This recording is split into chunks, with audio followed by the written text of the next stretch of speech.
সোনালী bank সহ যে কোনো ব্যাংকের জমার ভাউচার ঠিক এরকম ধরনের একটা ইন্টারফেস থাকে যে 1,000, 500, 200 এরকম দিয়ে একটা গুণচিহ্ন দিয়ে থাকে এবং তারপরে কয়েকটা কোড কাটা থাকে। আমরা অনেকে এই জিনিসটা বুঝি না, বা না বুঝলেও এটা আসলে সঠিকভাবে গুরুত্বও দেই না।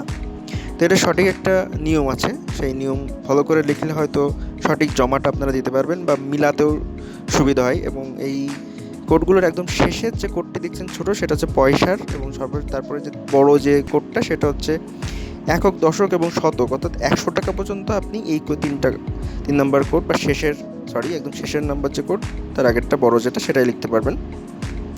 তারপরে যে 3টা কোড আছে সেগুলোতে আপনি 2টো করে সংখ্যা, অর্থাৎ শেষেরটা হচ্ছে একক, দশক, শতক এই পর্যন্ত লিখতে পারেন। তারপরটা সহস্র অর্থাৎ হাজার, তারপরটা লক্ষ, এবং সর্বশেষ যেটা সেটা হচ্ছে কোটি উল্টা দিকতে আসলে। আর এই যে গুণ চিহ্ন দেওয়া, তার পরবর্তীতে আপনি সংখ্যাটা লিখবেন, যেরকম 1000 10টি সমান 10,000 টাকা, 10টি সমান 5,000 টাকা, ঠিক এভাবে। এবং 200 10টি সমান 2,000 টাকা আপনি লিখবেন। ঠিক একইভাবে যদি এটা লক্ষের হয় তাহলে আপনি লক্ষের ঘরে লিখবেন, এবং 100 টাকার 10টি সমান 1,000 টাকা। এভাবে ক্রমান্বয়ে সবগুলো থাকলে আপনি দিতে পারবেন সেভাবে, এবং সবগুলোর যোগফলটা আপনি সর্বশেষ নিচে আপনি লিখে দিবেন যে সব মিলে 18,000 টাকা।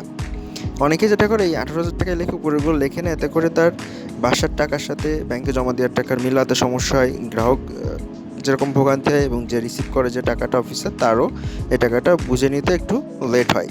নিয়ম হচ্ছে এই জিনিসটা সুন্দর করে লিখে জমা দেওয়া, তাতে করে আপনার টাকা সুন্দরভাবে সহজভাবে জমা দিতে পারবেন। ধন্যবাদ সবাইকে।